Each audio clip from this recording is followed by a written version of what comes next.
Carlile. The 227s. Alipate Carlile. Brooklyn Lade. Alipate Carlile. Swallow went forward. Alipate Carlile. Burgoyne wanted to go. Couldn't get a run at a great mark. Alipate Carlile. Hello, everyone, and welcome back to another edition of Pears on a Pod. We've been absent the last couple of weeks. That's because Huddo has been locked up with a bit of the old spicy cough, but he's back this week. Huddo, it's good to have you back, mate. Healthy and fit. Oh, it's good to be alive. I wouldn't say I'm fit or healthy, but I'm still here. So, another thing that I've really noticed over the past couple of weeks, since I've had COVID, is when I laugh a lot, I cough a lot. So just be prepared for that because I know what we're usually like. So, but I'm very excited to be back, and it's a bloody good episode to have to come back for. Well, you've delayed what was going to be one of the best guests we've had so far, and I speak of a man that played 167 games for the footy club. He kicked a magnificent 5 goals across his career. We'll speak of the number 16, Alipate Bobby Carlile. Bobby, welcome to the potty. Thanks for having me, boys. Thanks for having me. Bobby, tell us a bit about what you've been doing since your playing career sort of wrapped up. Still involved with the club. Tell us a bit about what's going to go on. Yeah, so I was as soon as I finished, I headed upstairs and I headed up one of the community programs. We're really well respected in that area, so it was really an awesome step for me to take to go upstairs and run my own program and manage it from the ground up, and also assisting a few others. So I'm rocking a bit of memorabilia from old school. So shout out to Will Northeast, and I'm sure he'll get around this podcast. Bloody hope so. So what sort of goes into running a program at the club? Like, I'm sure there's a lot of nuts and bolts that go into it. Yeah, look, I was really fortunate to be surrounded by some good people who helped me, like Paulie Vandenberg and Ross Waite and Jake Batafuoco and guys like that, and it sort of eased the burden a bit on me, which was good to manage the program. There's a fair few wheels in motion at the same time, and you're starting up the program from scratch, and then you eventually get your SACE accreditation for the kids, and that's a really, really important step for the programs. And then you have the carnivals each year, which is the highlight of the programs, and that's something that Port Adelaide do really, really well. They get the kids involved in all the school programs and get them a chance to go onto Adelaide Oval, and either play a game or be a part of some sort of activation on the Oval, and then get to go to a football game. And I was so privileged for most of the kids that were involved in my program, was their first chance to watch AFL football, and even first chance to actually see Adelaide Oval. So it was really special. How much effort does it go into those activations, Bobby? Because we see a lot of such a higher class presentation of it all, and how much it is well known about across the community. We know Port Adelaide produced one of the best programs in the AFL. How much effort does actually go into it? Yeah, look, especially the Aboriginal Power Cup, a lot of planning starts probably 2-3 months out. They have to get the approvals from the AFL, and obviously the AFL are really supportive of what they've done in that space, and the same for the multicultural program that we ran as well. So, and then you're working with different providers, different stall holders, different people that are going to come along and make the carnival as special as possible for the people, and then getting the dignitaries there as well. But then also the game day is a whole different program that you have to set aside time to work with different aspects of the football club, and like events and ticketing and marketing and stuff like that, to make sure that everyone sort of has their say, and then it all comes together and it's done in 2 or 3 days, and the kids have a great time, and so do their parents. That's bloody great, mate. It really is. Like, we see a lot of the stuff about the Power Cup as well on socials, and I've seen it played against Xavier College, I think, a few times that the team has played down there, so down my way. So it's really good. Want to take it all the way back to the start of your career, mate, in terms of footy. God. Play basketball and soccer. How'd you sort of move into playing footy? Yeah, well, I was doing a fair bit of, I was getting working my way through the ranks in soccer, and then I was doing a fair bit of travelling. So mum and dad had to put aside a fair bit of time to get me to training, to games and stuff on the weekend. I was travelling from Wangaratta to Gippsland, which is about 5 hours for a tournament over a weekend and stuff like that. So Wagga Wagga, so Abdoogal country, and yeah, mum just got sick of it and said, "Quit, and you'll have to play football or something closer to home." So, funnily enough, they ended up travelling a lot more watching me play footy than what they did playing soccer. So that's a good old-fashioned stitch up. Yeah, I know, but it was, I think they went to China. I wasn't even playing in that game. They still went. So I think they did all right out of making me quit and play football. So go ahead, Ant. Sorry, we're getting No, I back was just into gonna. things. I know we're rusty. Let me tell you, after a couple of weeks off. Pick 44, 2005, the draft. Your name gets selected. What was the reaction like when you actually got picked up by Port? Oh yeah, I'd been so Mick Moylan and Dave Hutton actually came to my house during the week and said that they were going to pick me. Just a matter of when. So it was lucky enough to get called at pick 44, and yeah, Hutt's got a bit of a shock on that trip, and Dad pulled out the shotgun and blew the head off a red belly black snake, which is about a couple of meters long, at the house because we were on a farm, and yeah, he was pretty nervous walking out of the house. So I said, "Nah, Dad's just showing off here." So, but yeah, we obviously draft day. Got a phone call from Mick. I'm pretty sure it was Mick straight after, just explaining, congratulating me and stuff like that. And then about an hour later, Treaders called me, but I didn't realise it was him. I told him to F off. He was at the cricket. Yeah, I know, it was a bit of a blunder on my behalf, but yeah, he rang me. He was I think he was at the cricket, and said, "Yeah, it's Warren Treadrail." I said, "Oh, I thought it was one of my mates playing a prank," so I just hung up on him after telling him to fuck off. So, oh no.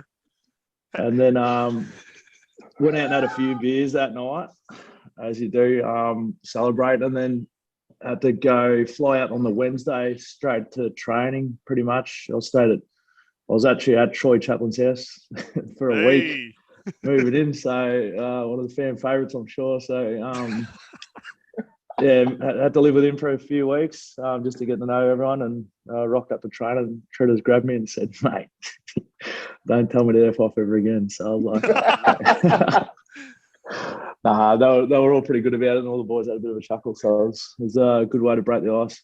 I'll tell you what, he wouldn't be one of the blokes you want to tell to fuck off, basically, would you?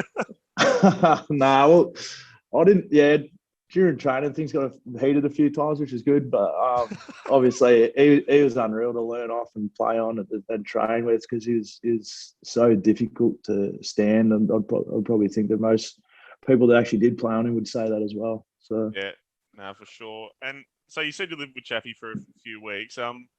We've heard different stories of players living with each other. We've heard Tommy Logan chat about Fabian DeLuca chowing down his KFC bucket, which I'm pretty sure there is a nice photo of you that we have got of you with the bucket on your head as well. That's a footy trip. And Josh Carr giving Dom Cassisi a good right hook. So have you got any interesting stories that you've had living with teammates? Living with teammates, yeah. Well, I had actually, the club asked me, I don't know why, to look after Jake Need when he first came down. Yeah. And he moved in, and they said, "Oh, it'll be 2 weeks, and then he's moving in with a host family." And for some reason, we never heard from that host family, and he ended up staying for a year. So, and mate, the house is pretty. It was a bit of a boys' pad, really, a bit of a lad pad, and yeah, we had. So before that, we had Marlon Motlont, we had Mitch Banner, we had a fair few of the boys come through the house and stuff like that, and it wasn't the most sanitary. And the now wife moved in, and she was in shock. She was picking up Needy's clothes that had been in his room for a week, and she just said, "No, I've had enough of this." So we had to move out, unfortunately. So we She wasn't happy, but living with Needy was definitely an eye opener. And but it was so good to have someone that who's so cultured and so and having him sort of reach out to us as older people, and now we've still got a really, really good relationship with him. He comes around for dinner all the time, and he still expects a free feed once a week. So that's always good to be accustomed to, for sure. That's who actually, out of you obviously were a part of the club for 11 years and still are around the club every now and then as well. Now, who was the oddest of teammates over that time? The oddest? Yes.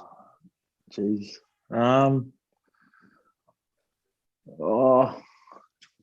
Benny Newton had some pretty weird tricks. He started the whole low carb thing. Obviously I wasn't that into it. And he, I'm fine with that. Yeah, the whole fitness thing's not really ideal. I own fitness studios too. That's embarrassing, but yeah. And he was about a week in, and he gave me a spray about eating sushi, and I paid for his sushi, and I was just sitting there going, "Mate, are you serious?" And he told the club that I had eaten sushi, and I was just like, "Mate, that is the last time I'll take you for dinner." So that was probably. Yeah, a bit of a snitch, but no, we ended up. He was a really after that, we vibed pretty well. We went away on a footy trip together, which was pretty cool. And yeah, so no, you meet different personalities throughout your career, and you vibe with some, you don't vibe with others, but you still got that sort of respect that everyone's there to sort of work towards a premiership, which is a pretty cool sort of environment to be part of. Yeah, I'll take you back as well. Round 16, 2006. Bloody lovely day, Tassie. Yeah. Yeah. Your first game. What do you remember from it? I remember Mott's missed that goal at the sign, the fucking idiot. But anyway, I would have been celebrating. Nah, he was pretty nervous. But then, funnily enough, after that, he changed the routine because he said he never wanted to be in that position ever again. And he ended up changing his percentage to 75% for his career. And I was like, why couldn't you do it a week earlier? Bloody hell. Oh, no, it was pretty cold. I remember getting my it was only because I found out on the Friday because Treaders pulled out. I know he had a pinky finger or something. And we flew to Tasmania, and Mum and Dad were the only two that could come because it was such short notice.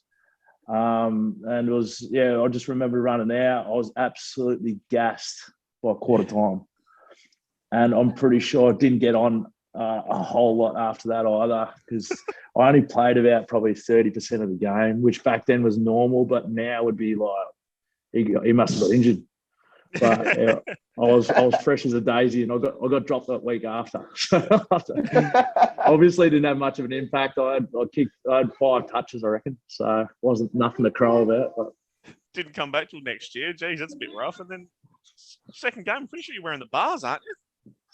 It was. Yeah, that was. I had to wait a whole year, and then Choco just said that we wanted to give me a go, and obviously Daryl had been a pretty big part of my career by then. Hold on a sec, I'm dodging paper. Get out. So had to wait a whole year, and obviously went through another preseason, get my ass handed to me by Treaders, but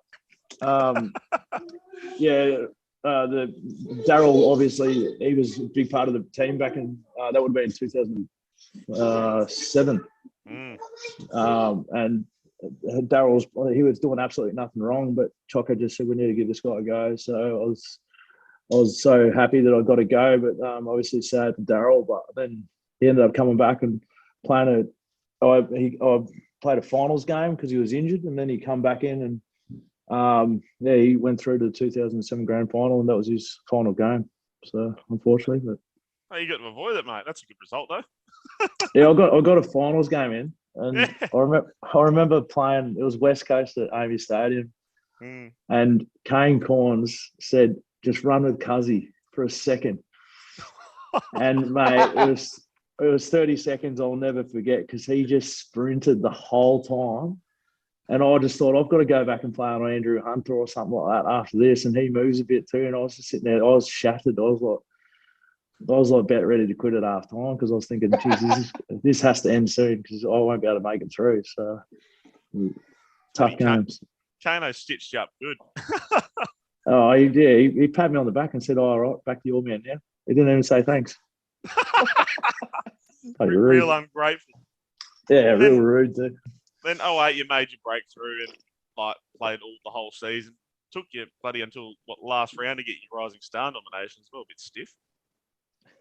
No, I thought I was just holding on till then because I had some pretty funny games that year, playing a lot for bowler and that, and learned a lot obviously throughout the year. But yeah, some of the stuff that was said on the field was pretty funny, so made you laugh. You said about hearing stuff on the field. What was possibly the funniest thing that you heard on the field during that time? Oh, there was one game that was a bit later in my career. I think it was the final versus Geelong at the NCG, and they'd beat us. But something like it was Dom had said to, I think it was Paul Chapman maybe, to about Andrew Mackie, said, geez, you're slow. And then Chapman or someone said something back to Dom saying, mate, you'd be slow too if you had four medals around your neck. And mate, that was a fair call. But then the other one was like my debut. I was walking out and Ebo had a shot on goal. And then Stephen Milne was there. And he was about 5 metres from Ebo. And he goes, Jesus fucking Christ. And I'm looking around thinking someone's belted someone in the crowd or something. He goes, how did your mother squeeze that out? Talking about Ebo's head. I was nearly crying. Oh my God. Mega head. He would have shanked the kick though too, wouldn't he? I couldn't take. Mate, I had to turn back and walk back because I was like laughing at him. So, here's some good things on a footy field. My last game, I was lining up for a shot at goal, and obviously bigger in stature. I'm lining up, and this bloke's like, "Mate, you're holding it like a pie," and I've just got this big grin on my face, and I've shanked the living shit out of. It's gone through for a point. Get dusted by 30 goals, and I just couldn't stop giggling. But the things you hear on a footy field, Ant, surely you've got a good one. Nah, they just abuse me because I'm too good, Huddo. Oh. Right. We can resonate, Bobby, because we're both defenders. And, mate, you've been pigeonholed too. Yeah, I do. Yeah. You had Choco as coach for a majority of the first part of your career. Did he ever speak to you pre-game? Because my coach doesn't. Yeah, Choco. Yeah, he was such a good coach. Like he had heaps of time for everyone individually and stuff like that. And all the coaches that I had had their own strengths and weaknesses, but Choco was really good at that. We were playing North Melbourne one time in Melbourne at Etihad Stadium, and Choco said if you hold Drew Petrie to 0 goals or under 2 goals, we'll win the game. So I went out and played on Drew. I held him to 1, and we got beat by about 10 goals. So what happened to the rest of the defence? He's good at filling you with confidence, Choco. He was really, really good at that. And he's just a great person, people person as well. Just had time for everyone, and such a good mentor, especially to the guys that thought they couldn't play or something. Then you had Matty, and then you had Kenny. What were both of those guys like play under? Yeah, Matty was awesome. He obviously had that pre-existing relationship with a lot of the players and stuff like that. And yeah, unfortunately, didn't really have as much support as what should be afforded to a first-year coach. And obviously, we had Buddha take over halfway, probably 2/3 of the way into that year, which was wasn't great for the club because we were in a pretty bad way. And then obviously Kenny coming in, everything changed pretty quickly on its head. The 2013 season was still probably one of my favourites because of coming from nothing to where we ended up in the season. It was something that was really special, and the fact that the whole club was looked at in a different light was something that the guys that were around are really, really proud of. I know to this day. So, and Kenny was just such a big influence on the players, and especially galvanizing us after that, what happened during that off season. And it's just what he's been able to do, and the way he's been able to keep innovating with the playing group and stuff like that, and keeping them on board has been really special, and something that the boys are all still proud of to this day. Yeah, I think that would be that, and probably 2014 playing at Adelaide Oval would be pretty special as well, Bobby. Yeah, there's nothing like it. You're running out in front of 50,000 people, and you're playing the Adelaide Crows round one. It was unbelievable, and just the atmosphere that the Adelaide Oval brought to football in South Australia is just really something that people actually travel now to come to the ground to see it, to feel it, because it's more than just the ground. It's like and each week it changes, because obviously you got the Crows there half the time, but when we're there, it's just unreal. So good, especially with all the pre-game build up. The never tear us apart and all that sort of stuff. It's just something that's it's awesome. And standing out there and counting down at 30 seconds, watching the big screen, it's pretty surreal, to be honest. It's an amazing feeling. That showdown, you had to fight pretty hard to come back, because I'm pretty sure you were injured the previous week, or you missed it against Carlton. How eager were you to get back for that first showdown at Adelaide Oval? Yeah, look, you don't want to miss any games, especially through injuries or something like that. And unfortunately, didn't have a whole heap of luck with injuries. But it's just you just want to play every game if possible. It doesn't matter if it's a showdown or you're playing the Cats or wherever, but you just want to make sure that you are at your best. And obviously, your best, you can get found out pretty quickly. So just building up to that, and whether you have to miss a game or two just to get right so you can play the rest of the season, then it's just something that the players have to sort of manage their expectations each year. So Ant, Bobby was the one who was actually subbed off for Whitey in that showdown. Whitey was very unhappy to be the sub, so we spoke to him about 2 months ago now, I reckon, Ant. He had a lot of fun on the show. I think he had a few UDLs. Bobby, do you have a good story about Whitey? Because he's a very interesting character. Have you? Yeah, he's a different character. I'll give you that, but we still send each other photos of me, him, Jay Schultz, and Paulie Vandenberg always send each other photos of us drinking red wines for some reason. I don't know why, but it could be a Monday night and we're getting a photo of the boys getting on a red wine. So yeah, he's did he show you his tattoo? We spoke about it, but he didn't show us. Is it as bad as people say? It's horrendous. It's not pretty on the eyes at all, and he had to have been drunk to do it, because he is a quick man though. He's got that behind him, but his choice of tattoos has got a little bit of work to do. He said that his mate, the tattoo artist, won't let him cover it up because he's like, you did that, you got to live with it. So you can't get rid of it. Sucked in. No, but we used to have a guy do you remember Justin Peckett? Yes. From St Kilda? Yes. Yeah. Yeah. He was our leadership guy for a bit, and he had the exact same tattoo on his leg. You're kidding. Yeah, and the boys used to yell at when they were getting bored or something, when in the leadership stuff, because sometimes that can be pretty monotonous. But they're yelling at, "Oi, Pecco, your leg's on fire!" Oh my god! And he lost it. That was one day because we were just all laughing our heads off. Like, pretty childish, really, but. Oh, that's good. Oh, as well, I want to take you to one game in I think it was 2015. Against Hawthorn, you polled your only Brownlow votes. I was going to mention that. Against Ruffy. How did it take you so long, Bobby? What was going on? Well, obviously, guys like Jackson Trengo and that were stealing votes off me. Because when it's getting down to me, it's usually going straight over my head. So I'm not really having much influence up down there, unfortunately. No, but look, yeah, I don't know. I'll get sprayed about that all the time. But anyway.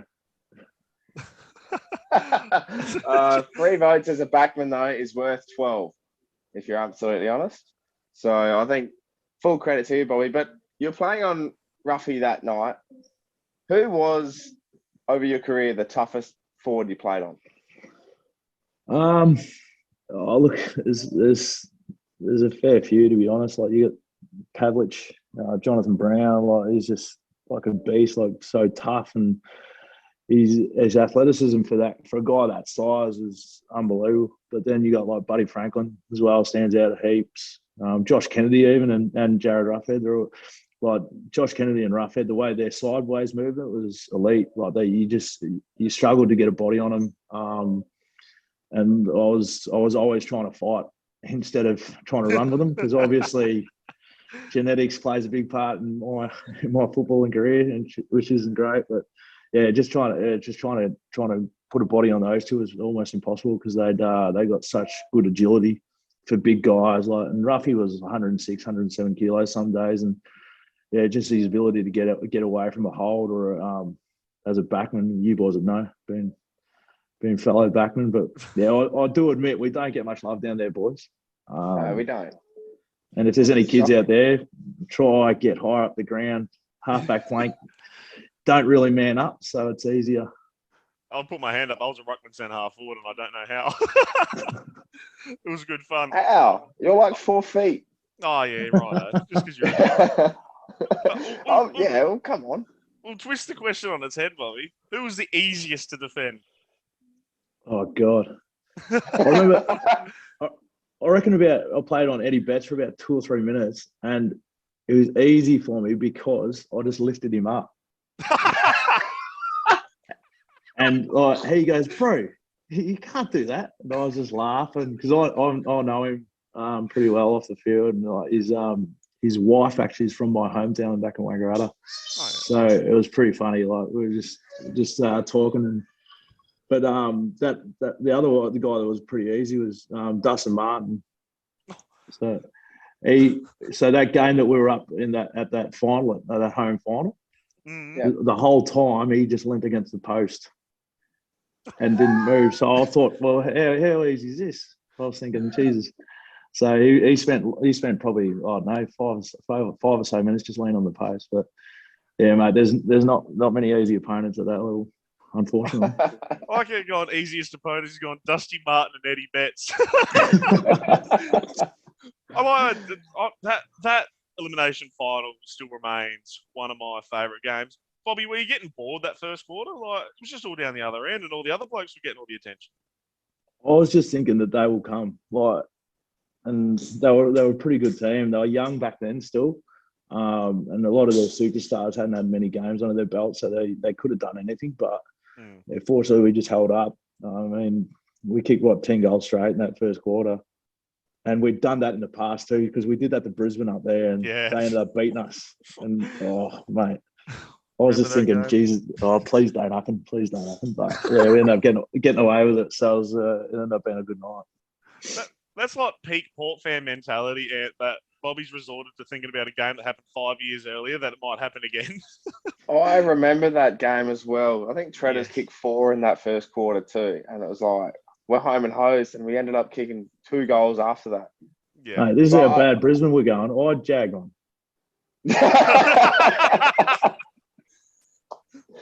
That's probably the next question I have for you, Bob. Do you remember each of your 5 goals? It couldn't be that hard, but yes. Well, what was your favourite of the 5? Oh, probably that one. Or no, actually, I kicked one against Matty Lloyd and held him goalless. So I'll tell everyone I outscored him. So he's probably one. He was on the way out. He was a bit long in the tooth by then, but yeah, I'll still brag about it to my mates. So. That was the same year. 2009, yeah. Round 1, I think. Yes. At Amy. Yeah, something like that. I remember playing against Paddy Ryder down there too. Oh. And I was thinking, far out, he's skinny. He nearly jumped on. He nearly jumped on my head, but thank God he didn't. Oh, and 2009, Ant, we might segue into your favourite bloody Guernsey. Bobby, that away Guernsey with the teal back, the white, God knows what's going on with the lightning bolt. Do you remember it, and what do you think of it? Mate, I'm pretty sure it was designed by a kid. It definitely wasn't. That one wasn't. Nah, because we used to do that Planet Teal where the kids would send in designs for the Guernsey, and that'd be one of the rounds. Yeah, I remember that. That's how they come up with the V. Yeah, our that current one. one. So the girl who designed that, I'm pretty sure it was a girl who designed that. Was so still to this day we still use that Guernsey, but I remember the one you're talking about. But there's been some absolute horrors from the Port Adelaide faithful. But the funny thing is they still go for it, and they still rock up in droves to support it. So I don't think the jumper matters all that much, although there is a fair bit of debate around the prison bar. So yes, need to bring that back. Did you? Well, weird question, but did you have a favourite that you played in? Favourite jumper? Oh, probably the prison bar was definitely something that I've still got. The only Guernsey I've still got is actually a prison bar Guernsey. So I'm still trying to chase down. Someone's got it. One of me, the prison bar that we wore at that Adelaide Oval that game. Oh, yeah, because the elimination final one. Yeah, so I'm not sure what happened to it, but yeah, it ended up getting auctioned off. So I was trying to do a Guernsey swap with him, but I'm not sure what happened to it. So because I'm pretty sure they were made in Fiji, weren't they? Those ones? I think so, because they were done really quickly, weren't they? Yeah. So one of my cousins over there was obviously stitching it together, so I wouldn't mind it at some stage. I'm happy to do a swap. I'm happy to swap. So you know who has it though? Oh, through friends. I don't know his name, but yeah, I know that someone's got it. But chase it down for me, lads. I think we do a call out this week, Huddo.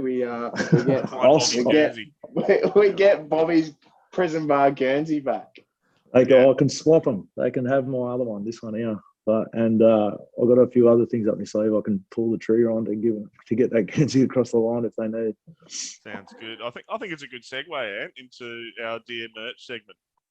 Yeah, the random port merch, Bobby, where we showcase one of the many pieces of merch that we have in our household. And we'll kick off with Huddo this week because he's been probably lying on this one for a couple of weeks since he's had the old spicy cough. Oh, you're not going to believe. So, moved out of home last year, and congratulations. Thank you. The parents have been slowly getting rid of my shit, and they delivered me a box of random stuff. In this box of random stuff, I have magnets of Treaders. His arm's nearly fallen off. We've got Matty Price, yeah. He's just chasing the ball, and we got Chad magnet, Treaders magnet, and Matty magnet, which I don't know how or why these would be a thing, but they are. So that's my random port merch for the week. And Matty and Treaders' arms are on death row, actually. They may come off any second. So I'm going to put these back down. I'm actually surprised Chad's got his shirt on. That'd be in mint condition if he didn't. Just wouldn't have never left the box. Oh, Bobby, what have you got, mate? Go for it. I've actually got a few. I know Tommy Logan was actually right for this because he used to collect playing cards and get the boys to sign them that he played with. Yes, that's something that if I had a cotton on earlier, I probably would have done as well. But I've got a few player badges. I've got Fabian DeLuca. Yeah. I've got Jake Need. I've got John McCarthy actually. Still got one of his that it's still pretty dear to me. And what else have I got? I reckon I had a Toby Thurston's on as well. So cat dog. Yeah, the old cat dog. I can't believe that is one of the greatest quotes ever. Oh. And I honestly think that's a big call. I think because we had Shane Crawford, we've had a couple of others on the mic afterwards, but they don't do the mic as often anymore for a grand final. I think Toby was the reason why they're taking it away. Yeah. Well, So- Bobby, did you ever have anything up your sleeve that you would have said if you got a premiership medal? No, I wouldn't even know what to say. I mean, you'd be pretty overcome with emotion, but I'm sure something stupid would have come out of my mouth if I did get the opportunity. But thank God I didn't. I don't think it would have beaten Cat Dog. That's possibly the worst thing I've ever heard in the grand final. Oh, Ant-Man, All what right. have you got for us, mate? Just like that quote, it's deux toilettes. It's a limited edition cologne. Is that the Oh one my that's got the God. cologne on the? It's got a Guernsey on top of it. I'll tell you. Yeah, it does. Look at that. Hey, the segment's called Random Port Merch. What do you want from me? That is shit. Hey, it's unused. What does it smell like? An old pub. It smells like the bloody Port River. It smells like the 2009 Clash Guernsey, actually. Oh, So- it smells like dolphins. Cop that. Oh, jeez. I think on that note, though, Huddo, we move into probably the your most controversial segment, which is Yes. Quickfire Questions. Bobby, this is where we ask you a few questions.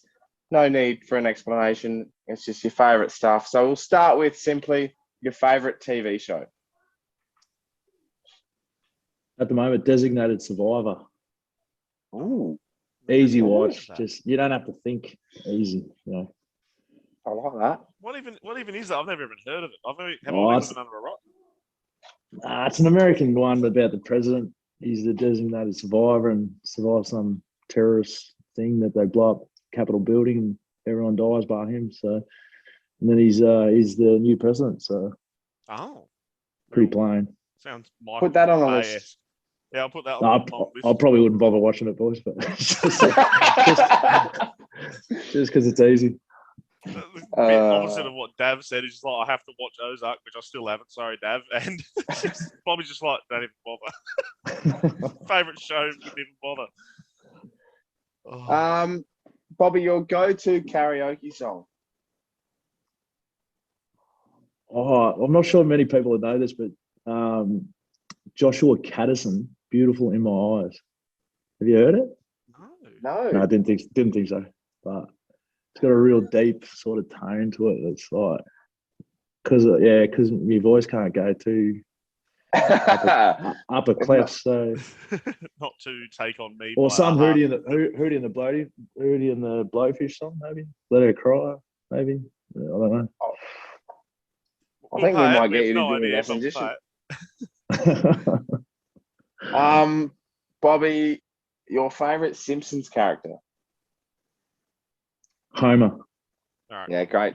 We've got a level playing field of just Homer, I reckon, which is good. Not my own island ant, which is nice.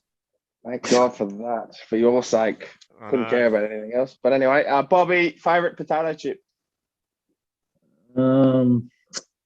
Red Rock Deli, the honey soy. Classic. Seems to be a common theme. It's as a good well. thing. Yeah. Doors or wheels, Bobby? What's there more of? Big pun. Doors or wheels? Doors or wheels? What's there more of in the world? Doors. Yeah, Yeah, good. great. Yeah, Common excellent. sense.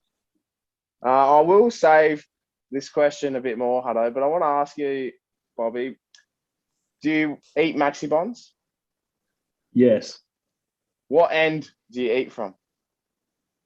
I start the opposite end of the wafer bit. Or the biscuit thing? Yeah, you hold the Yeah. biscuit. Yeah. Otherwise, the other chocolate melts in your hand. Yes. That's common sense too. That's common Yeah. sense. too. Yeah. So we have to, unfortunately, there's always a prerequisite that we have to ask these questions because someone else has answered them the wrong way. What idiot went the other way? Oh, one of our favourite inner sanctum people decided to go, oh, yeah, we'll eat the chocolate and eat the biscuit first. Jesus. God, shocking. Like licking the Alright. cream out of the Oreo. Just put the thing in your mouth. Oreo. Same with the Monte Carlo as well, honestly. This is the most controversial of all the questions, Bobby. Come on, Bobby. What's your favourite flavour shape? Pizza. Ah, That's no. We're both unhappy, Ant. That's all. wrong on all accounts, but okay. Oh no, where'd you go? I'm chicken I'm a crimpy. barbecue man, and Huddo's crimpy. Jesus. Yeah. Sorry, boys, you've lost me because, mate. Nah, I can't do that anyway. We've both been hit. That's good, Ant. Yeah, I like that. Mutual love. Welcome back to the potty. We've just been burnt. Yeah, excelente. All right. Huddo, let's lead into the next segments before we get burnt anymore. Yes. Pair player of the week. We'll start with you, Huddo. Who's your favourite from the weekend? Oh God, it was just a shit weekend.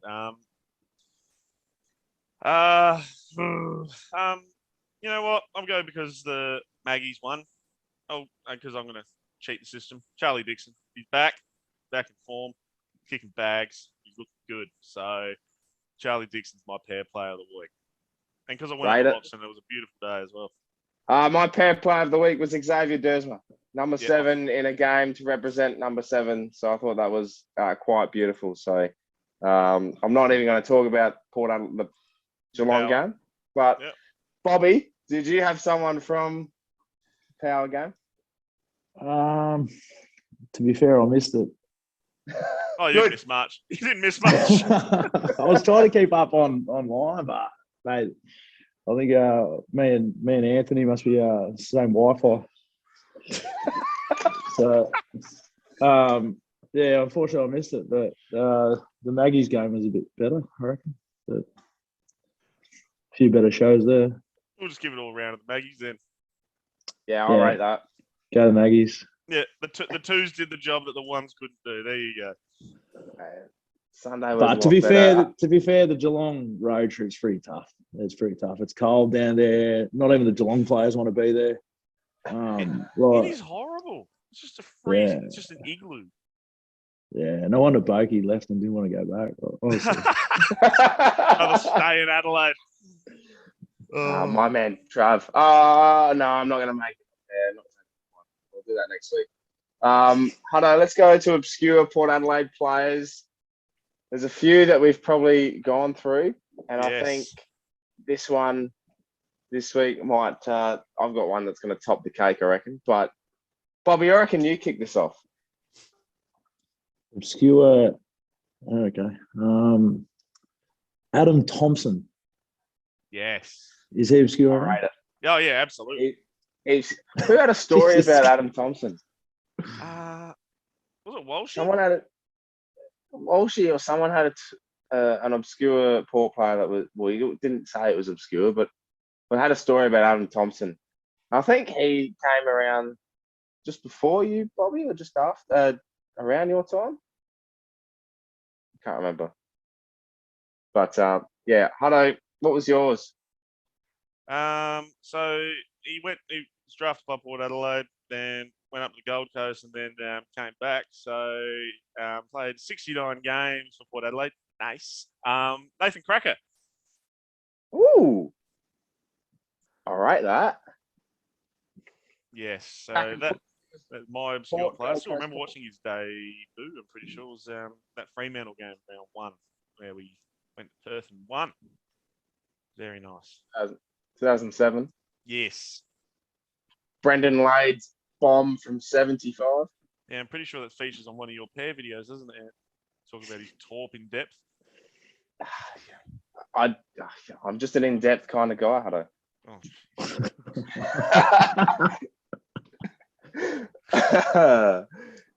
Mine's Lewis Stevenson, number 15, 9 games. 2013, 2014.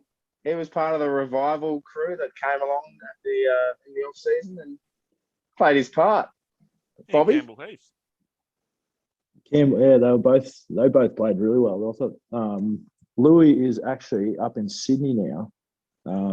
He's a photographer up there, so I think he does pretty well. Yeah, he does really well actually. And mate, if you delve into the Nathan Cracker story, I'm telling you what, up there as one of the best stories that you could ever hear of. Like the way he came back, I mean, it was just phenomenal because he weighed as much as me at one stage, and he's about from 10 centimeters shorter than me. So what he'd done was pretty amazing. And for Kenny to take a risk like that was like, it's pretty special. I had bloody 29 games when he came back too. Yeah. Around the 48. Which is... He was actually one that, or I think almost we wanted in the 22 every week around that time as well. Yeah, definitely did. Just kept doing his job and looked really good. So that's great actually that he came back from that because yeah, had a year at the Gold Coast and then that was it, really, wasn't it? So. All right. Okay, now I think we go into what is the greatest segment on this podcast. We speak of love for Nathan Cracker, we speak of love for Travis Boak, but the love we have for Steven Salopek is beyond anything ever capable. And that's why we have a segment called Better Call Sal, where we talk about our favourite Steven Salopek moment. And Salopek finishes it. I think, Huddo, you've had 2 weeks to spew on this one. Oh, that's Give us one. Well, thanks for that, Ant. So going to take you back to the Dom Cassisi game, which we now dub that the road trip down to Geelong. Yep. Sal actually had a big impact that day. Kicked 2, had 21. So yeah, that's pretty much my moment. Is that Sal did his part to beat Geelong and end their streak, and it was early days too. Kicked the goal in the first quarter and kicked one in the second term, and we were rolling on that stage. So yeah, there we go.